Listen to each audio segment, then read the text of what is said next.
Have you ever wondered why rivers never flow backward? They touch every stone, every root, every fallen leaf, and yet they never stop, never return. I used to think that was just nature's way, but one summer by the riverside, I learned it was life's greatest lesson about time. I lived in a small valley where River Sora flowed like a ribbon of silver through the green hills. Every morning, I sat by its banks with my sketchbook, drawing the same bend of the river again and again. My father used to call out, "Aaron, time doesn't wait for your drawings." And I'd laugh, "Neither does the river, Father." I thought I was being wise. I wasn't. Then one summer, everything changed. The river began to dry, the music of the water gone. The fish disappeared, the soil cracked, the air turned still. People prayed for rain, but the sky stayed silent. One evening I saw an old woman sitting beside the dying river. She had eyes like deep wells, calm, knowing. She was humming softly, fingers tracing the thin stream that was left. "Are you waiting for the river to come back?" I asked. She smiled.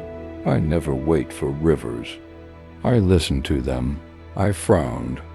"There's barely any water left." She picked up a small stone and placed it in my hand. "Time is like this stone," she said. "You can hold it, admire it, or throw it. But once it's gone, you can never bring it back." Her words sank deep. "I thought time was endless," I whispered. She smiled again. "Endless, yes, but not yours." And then she disappeared into the forest mist. That night I couldn't sleep.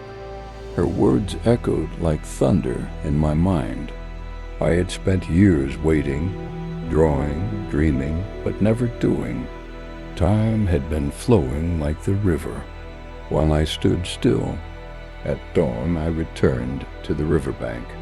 A single droplet slid between the stones, glistening in sunlight, and I realized the river doesn't wait. It moves forward, always. So I began to move too.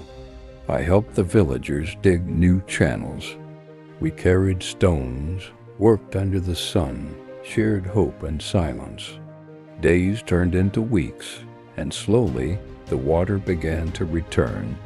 When River Sora flowed again, the valley came alive, the sound of water, birds, laughter. I stood there where I once wasted my mornings and smiled. The river hadn't died. It had simply changed course, just like life does. Years later, my paintings of River Sora were displayed far from home.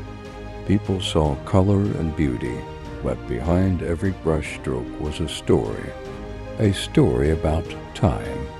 Now, whenever I return to the valley, I sit by the water and whisper, "I'm listening." Time is the river that never stops flowing.